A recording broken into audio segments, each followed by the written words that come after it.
Those are the times where you have to say the ultimate no. It's like, I'm not going to be involved with you anymore. You can go your way and I'll go mine, but if you don't know that, then, you're going to get taken advantage of. You're going to become a doormat. God. I was really listening. Yeah. I'm sorry, Rich. I know exactly how that looked, bro. I know exactly how it looked. And I was cruising too. No amount of editing is going to fix that. Son of a bitch. I couldn't. That one came out really quick. All right. Whatever we're paying you is too much. And we're not paying you. Give him the peanuts, Rich. Give him the peanuts. He'd be lucky to get that after interrupting me. How dare you? Welcome to... This is why musicians need therapy.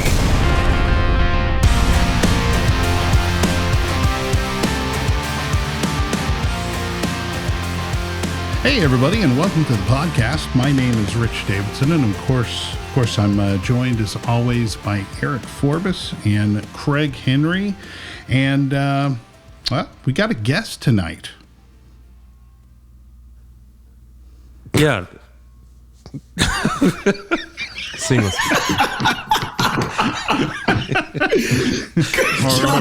or maybe we don't. Sorry, I go right into it. Really is just no lubrication. Just no. Wait 3 minutes first. The 3 minutes is nobody talking. So should I go now, or do you want to redo that? No. Go ahead. It's the magic of editing. Okay. All right. Tonight we have John Andre Moore, who goes by a more well-known nickname in his circle and on stage of Jon-Jon. World-class dueling piano entertainer. One of the best. I got the privilege of playing with him several years in Raleigh, North Carolina. Now he is gracing the stage at Pete's Dueling Piano Bar in Houston, Texas. He is a avid sports fan. He is a former wide receiver for college football powerhouse of UTEP in El Paso, Texas. He is a disciple of Patrick Mahomes, and he is a secret, I might get this part wrong, a secret 5-star or level 5 Google local guide reviewer. So welcome to the show, Jon-Jon. Hey, some fun facts there. Thanks, man. It is level 7. Oh, level Thank 7. you. Yeah, I appreciate it. But like you have to do a lot to get to that, right? Oh yeah, I have like thousands of contributions. So if you work at a place and you've upset Jon-Jon, then everyone definitely knows about it. Oh yeah, I've gotten free meals before for bad reviews. Well, that's impressive. Well, thanks for the intro, Eric. I appreciate that, man. That was awesome. That was so nice. My mouth dropped. You're so nice. I was being a little sarcastic with the UTEP powerhouse, but believe me, I know. Because anybody that knows anything about college football knows that is hilarious. Well, not on the sports thing, but when we had Sam on, this is kind of embarrassing, but when we had Sam on, he was talking about you, and he said, he said John Moore, and for a moment I thought, who the hell is John Moore? I don't right. Never heard of that. Oh, yeah. I didn't say anything then, but now I'm saying it now. But yeah. I'm just so used to calling you Jon-Jon. It is Jon-Jon. That's what it is. Jon-Jon. There's one player at our spot. He introduced me as John like every time. Oh, actually, no. If it's early in the night, he'll do it as Jon-Jon. If we start, he'll do it as John. But if we come on second shift, he always just does John. And I don't have the heart to correct him. He's the only one of the other 3 guys that does it, and I love Kawan. He can sing. Oh, I've heard him sing. He is he is awesome.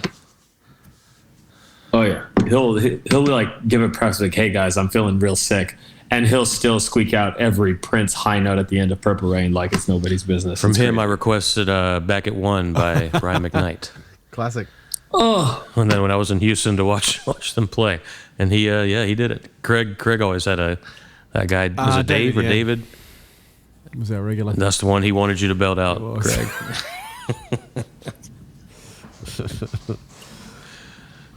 Well, I mean, if you're not happy with what he calls you, you give me his email. I could, send him an anonymous email. Hey, man. I have representation now. Yeah. Or, if you're not comfortable with that side stage conversation, there's other ways around it. But Yeah. well, man, it's good to have you on the show. Of course, Eric alluded to it, but we got to work with you for a number of years in Raleigh, and I guess you got out in the nick of time, but it was unfortunate when you left. We missed your presence. Well, for sure. But we're all very happy you're seemingly doing well in Houston, so that's good. And like I said, Yeah, I you got appreciate out just in time. So Yeah. I was watching the ship sink just a little bit, and just so happened that I lucked out. Yeah. Somebody gave me a job offer at the right time. Yeah. But it was sad to see. I mean, of course, it was sad to leave you guys. It was playing with all you guys has been the most fun I've had doing music ever. It just was. Yeah, and they were some of the best shows that I had ever seen, and but hey, it all kind of worked out, I guess. So Eric, what are we talking about tonight? Yeah. Tonight's a good one. And I when I was talking to you about it, Rich, I said I am excited for this episode just to hear everyone's thoughts, because I feel like they're thoughts I need, because this is an area in particular that I feel like I struggle with, and it's an area that I've always thought Jon-Jon excelled at, and so that's why I thought he would be the right guest to talk about this. But the topic is, it's specific to, it's not specific to our industry. It's a human, whole society thing. How to set boundaries with people, how to know your worth, how to say no to something that you feel is being too much asked of you. And it's an area that I have not done real well at in the past, and I've just kind of been more of a yes man, more of a people pleaser. Just don't want to deal with the hassle, or I'm not sure why. But anyway, that's what I wanted to talk about. Get you guys your thoughts on how to say no, just how to say no, and how to say no with conviction and be happy about that.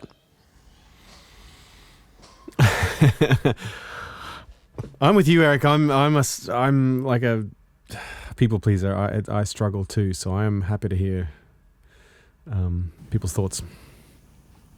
I don't mind taking some of this. I guess I should pose a question to the floor first. Is that like where and what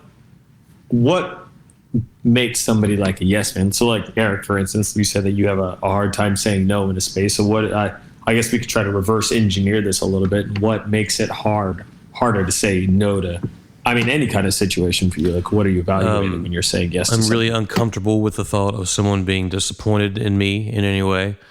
And I'm fearful of, if I say no, I will never be thought of or asked again. Maybe that's the two biggest ones. Mm-hmm.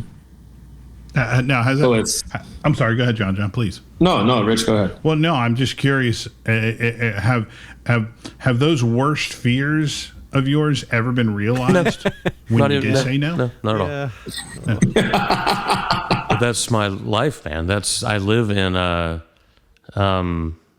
do they call them? Social or cognitive distortions.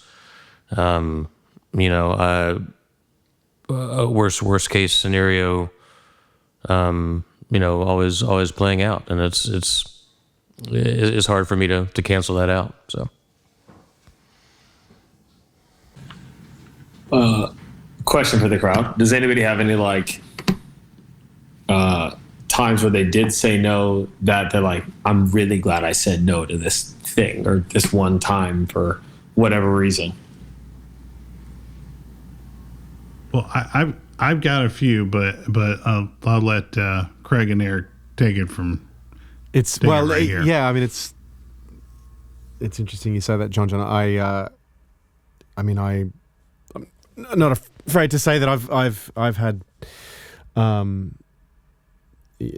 therapy help over the years, where a lot of therapists they'll say the same sort of thing. Okay, let's think of an idea. Think of a time where you did stand up for yourself. You did set some boundaries, and how did that feel? Where does and particularly the which is a whole other thing, but like they talk about like the somatic expression of that. Where did you feel that in your body? Where does that come from? Is it or where does the fear come from? Do you feel it in your throat? Do you feel it in your chest? Do you feel it in your stomach? That's which is really interesting stuff. For me, it's my throat. I get clammed up in my throat, and but there's been for me, it's my stomach. It's my stomach, and I have been asked that question for sure, and that is interesting. I forget what that really means, but yeah. Well, I think that for me that it's been. Can you channel that feeling? And it's always, like as you said, Jon-Jon, well, then what happened? Like, were you ostracized? Were you shunned? Did a fight break out? Did it, and I mean, I can count on one hand the number of times I think in my life I have had the guts to kind of stand up a bit more for myself and set some boundaries. But no, it's always ended pretty well, but I still struggle with it, And I think if I could make it, more specific to just single instances, single things, I'd say knowing your worth as far as what you feel you should be compensated. Being able to say no to something that is below what you believe you should earn for that particular, gig or job or whatever. So that's one, and yeah, I mean. Well, yeah, I'll say this. And I don't know. I guess I come from a different place. I never. Well, that's not really true. I can't say that I ever really struggled with saying no. But these days it's more. At least it was more about me being able to do some of the things that I wanted to do. I was in a good situation. For example, let's talk about the college parties at Plus. I never got paid for them after Nikki left, and I did them because I liked playing with you guys. I didn't do them because, and I was fortunate enough at that time not to really need the money. So, I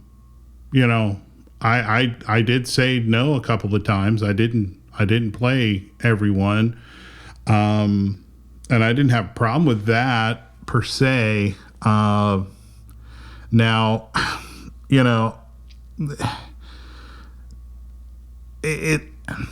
I wasn't always like that when I was younger. I once again, I still didn't have, that kind of reaction that I was afraid something was going to happen if I said no. Because if I really didn't want to do it, then I didn't really think much beyond that. I would probably think a lot more about it today than I did then. I just it didn't really bother me too much.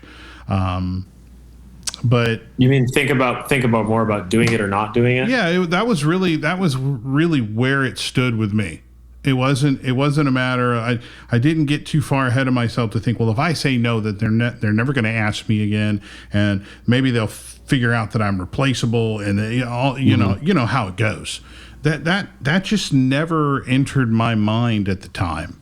It just never did. That's probably the biggest thing that's in my mind. Yeah, is that a fear of, well, if I say no, then that leads to no permanently in the future, which I just don't think really makes sense. But that's where I go to for sure.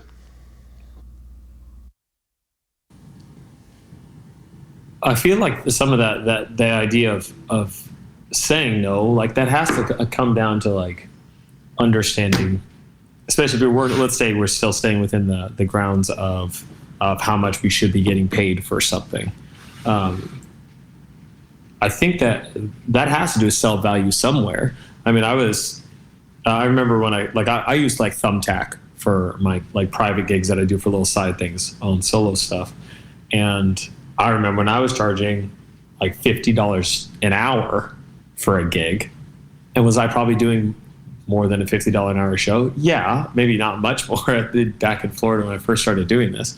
But like I've gotten to the point where now, and because now I'm just doing side gigs, but now I'm to the point where I almost overcharge because I'm not necessarily looking for that work the same way I was before. Because before it was like out of necessity. So I guess there is some kind of like give and take in there when it comes to like how much money do I need to be making still, versus like there's a freedom that comes out of being able to say no to some things.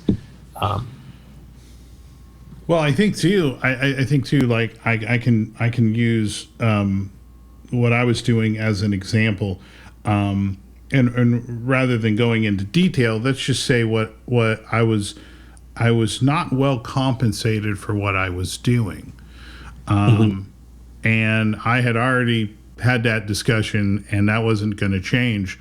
So I started creating the worth for that. I wasn't going to work 40 hours a week. I was going to work 5 to 10 hours a week.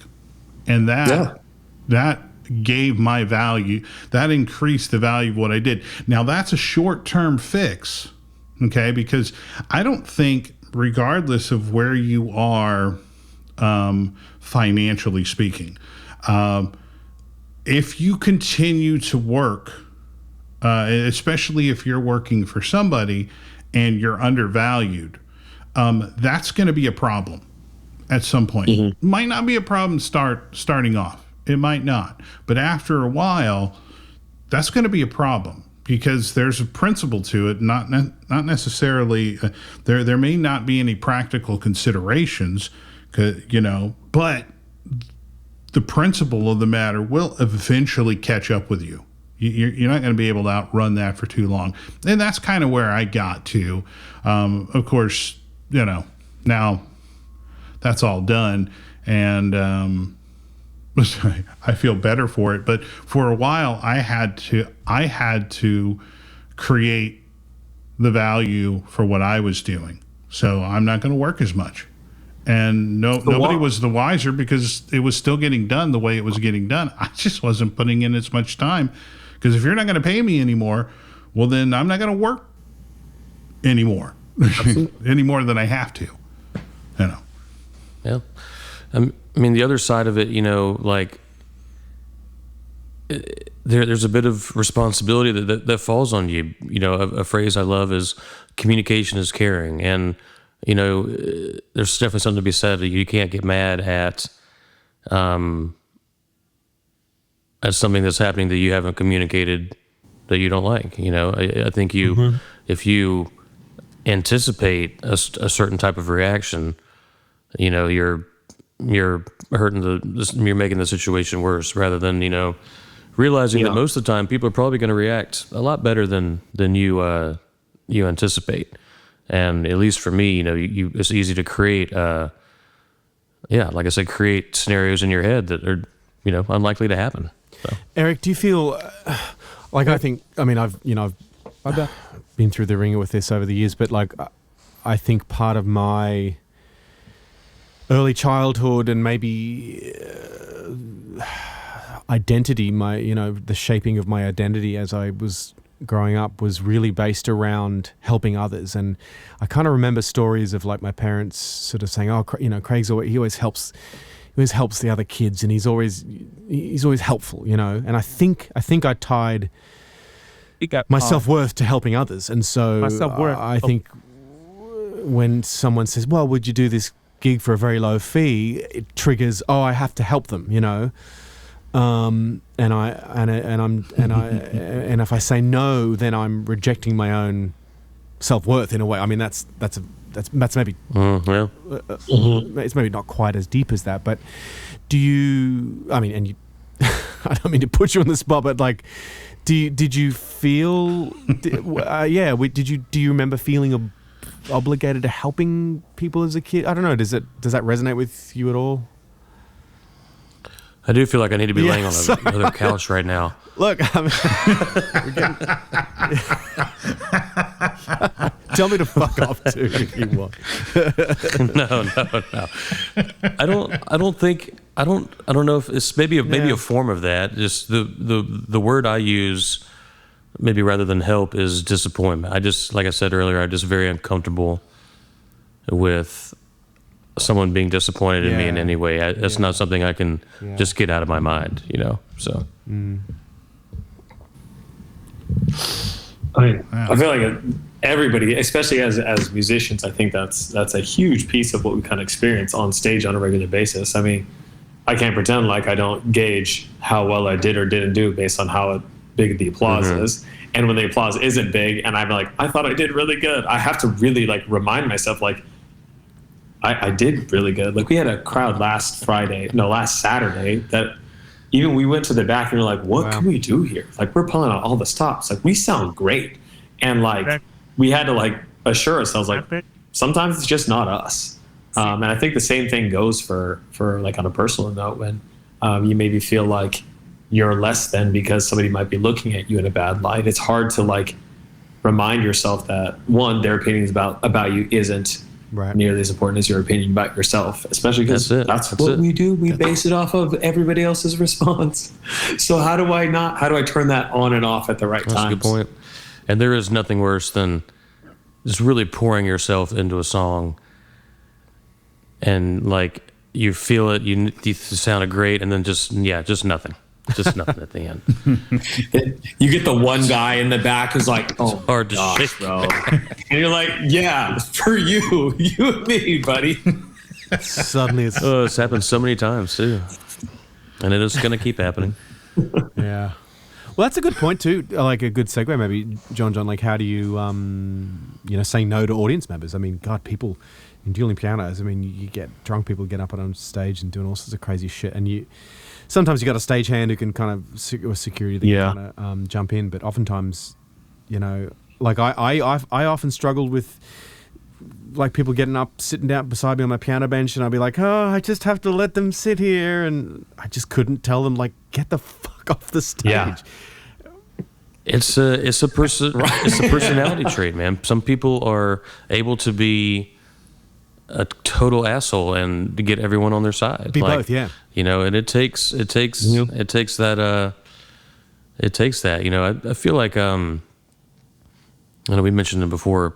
I think when Tyson Leslie played in Raleigh one time, he told someone to, F off in a pretty cool way. I forget what he said, but like there's cool, funny ways to.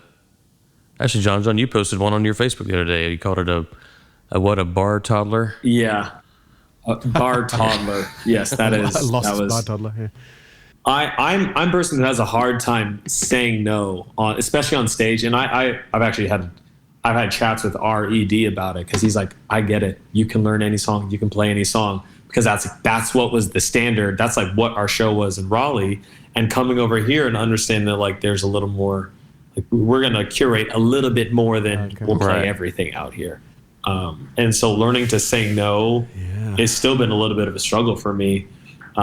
Where to the point where they've had to have a talk with me. But like when it comes to people on stage, that one I do get a little more leeway to be like a guy comes on stage. The first thing I'm gonna do is try to get him off. And then the video that you saw, he grabbed my arm. Let me tell you right now, I thought he was gonna fight me, and so did DJ. He grabbed it like, oh dude, like I saw a look in his eye, and DJ saw it too. And I was like, oh, I'm just gonna sit down with you actually. Let's make this a thing. Cause he looked, he was drunk too. Like as soon as I sat down, first song, he came over and was like, hey, You want a fat bottom girl to sit on top of you? I was like, I'm good, man. That was actually really easy to say no. Yeah. And I struggle with that all the time. All the time. When they ask that question, Eric, I just can't say no. Kryptonite. I can't say no. Line them up. So actually, that's kind of surprises me, Jon-Jon, that you say that because, and, Eric and I have talked about it before. Matter of fact, it was why we wanted to have this topic because, Eric, and me as well have noticed in the past that you didn't really seem to have a hard time saying no. I mean, was it because of the situation or is it? Are we talking about like a business perspective specifically? Yeah. Or are we talking stage wise? Well, I think just in general, Probably both. Okay. And I don't want that to sound negative because I don't. No, not at all. It's because it's not. But you were, at least for me, very early on, you kind of struck me as being a lot more assertive. And maybe that's why there was some. Well, we don't have to go into it, but there was some friction, and maybe that was it. Right. But to hear you say that you have a hard time saying no is kind of interesting because I wouldn't. I guess that's trying to figure out when it is because Okay. I have like parts of my relationship or like with people, friends especially, like I'm pretty much always going to say yes, and then I've started to learn like there's actually. Also, as Craig said, through therapy, I've started to understand that there is good reason to set boundaries in spaces like that between friends, relationships. And a lot of that is being more authentic. And as I've I've always felt pretty authentic when it came to like music, I guess, and like when it came to working in this industry in general, where I'm like, I really am pretty confident in who I am and what I think I'm worth. And there's also a certain level of fearlessness that I have because granted, I do understand that I have the privilege of, or had the privilege of like, it was just me and my dog for 2019 to 2025. So any place I went to like, oh, well, this isn't going to work. Well, I can just get up and leave and head somewhere else because I do think that I'm the right fit somewhere. So I did think that made it easier. Also, I felt that I think the other thing that made it easier for me is feeling like everybody else around me had some of the same thoughts that I was having, and someone just needs to say something, and that was it. Yeah. So so it wasn't like I ever felt like it made it easy when I didn't feel like I was saying no by myself or I was advocating for just me. It always felt like it was me and I'm doing this for all of us. And I'm sure that everybody else feels the same way about this. Otherwise, I'm not trying to ruffle feathers just to ruffle feathers. I'm doing this because it seems like we all have a collective idea about this. Well, a couple points that are good from that, what you just said. One, yeah, you can. It's easier if you can operate without a fear of losing that opportunity potentially. Like I said in the beginning, that's the one of the things I am fearful of, not saying no and then, losing that option. And if you are in a space where, you can say, all right, well, if I lose it, then I lose it. So what? I'm on to the next one, which I think is attainable for anyone, regardless of how much you're, quote, tied down somewhere or whatever. But, that's something you got to have. And then also, just it makes me think of kind of the talk we did on hustle culture, where at the end I talked about making it real personal. If you can take the personal aspect out of it, then things are easier. If you're talking about selling something, if you can take away the thought that I'm selling myself and it's personal, and if they don't want me, then I'm terrible at this. If you can just take that aspect out and just treat it as a business product. You are yourself a business product. our world's a little different like that. We are our business, right? And so if you can take that out of it, you can sell yourself with more confidence because it's not personal. And then you can also, I think, say no, set boundaries easier because, again, it's not personal. It's just a business. This is my business. This is how I, conduct my business, and this is a business decision. No, and it's not, not personal. So that's. I think that's part of the reason that musicians, especially that I've growing up working with, like in school, playing in choirs and bands, like I love being a musician. But in my opinion, they are, especially in comparison, because I also did sports, comparison to athletes, musicians are soft, especially, I think, and I'm saying, and especially vocal musicians. It's very true. And I think it's because that is literally like you are your instrument. And so if there's a critique on that, then it is on you specific, and it's so hard to differentiate the two, to make it be like, oh, this is me, my instrument, versus this is actually like you don't like me. And I think somewhere in there psychologically, it makes it really hard to digest. Yeah, like a college athlete, like they would laugh at this conversation because if they want to say no, they'll say no, they'll kick you in the nuts and move on. But here we are. Yeah. But yeah, there's a different type of personality, and that's why it's that's why it is what it is. Yeah. But I do think there is something to say about finding the confidence in those spaces, because I mean, let's say, like, I imagine, let's say outside of music, there's got to be other spaces where all of you guys maybe feel like extremely confident about what you bring to the table, right? Yeah. That's a good point. Exactly. Yeah, definitely. Yeah.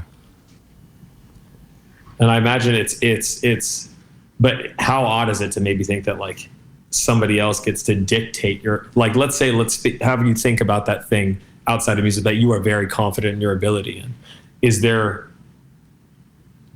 Could you see somebody like offering you less than your value in that space, or tell you that your value is less than what you know it is? Yeah, it's almost like you just know unequivocally, right? Like, no, I am worth X amount, whatever, whether it's that might not even be a dollar figure, but yeah. Yeah, but I think so. How does that not translate into something like saying no to a gig that's not worth the money that they're offering? I think I would equate, or saying yes to somebody that you don't want to say yes to. I would equate that kind of, I guess, like being a dad. Like I'm a good dad. I know I'm a good dad. Mm-hmm. I wouldn't believe or take any account of anyone telling me otherwise. So, but it's different to apply that mindset to music, to my business. Well, it's a tricky thing too, because there's that old adage that there are times where you have to give something to get something, and that's true. But you also have to know who you're dealing with, because sometimes if you give something, you're not going to get anything back.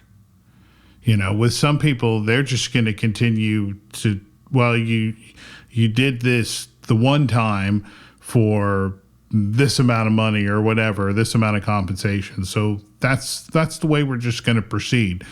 You've been labeled as a giver, yeah, and so now, yeah. So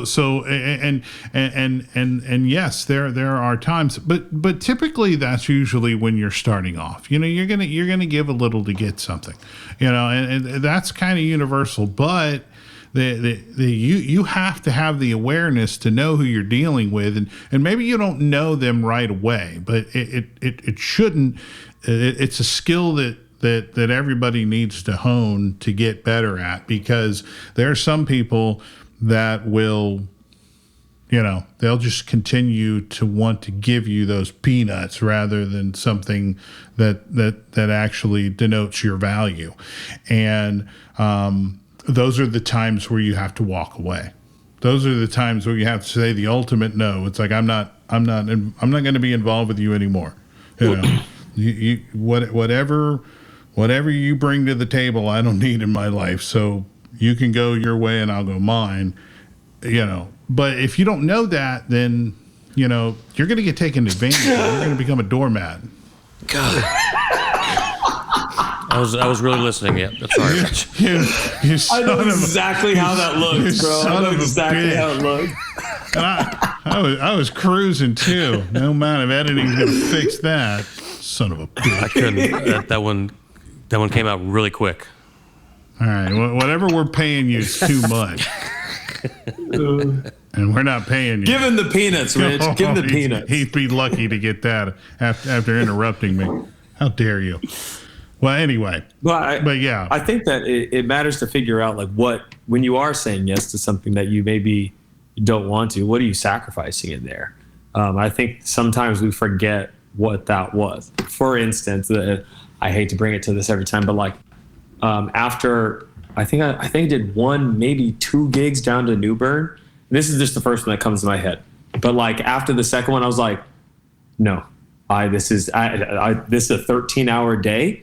And like I'm gonna make, let's say $500 on the day, $500 for 13 hours. That drive time there and back, load in, load out. I was like, I think I would rather spend that $500 hanging at home with my dog. And so after that, I was like, I'm not doing these ones anymore. And that's just all it was. Like I was like, I think it's another thing that's caused me to be more comfortable with the no's in the last couple of years. Is I've started to find more value in.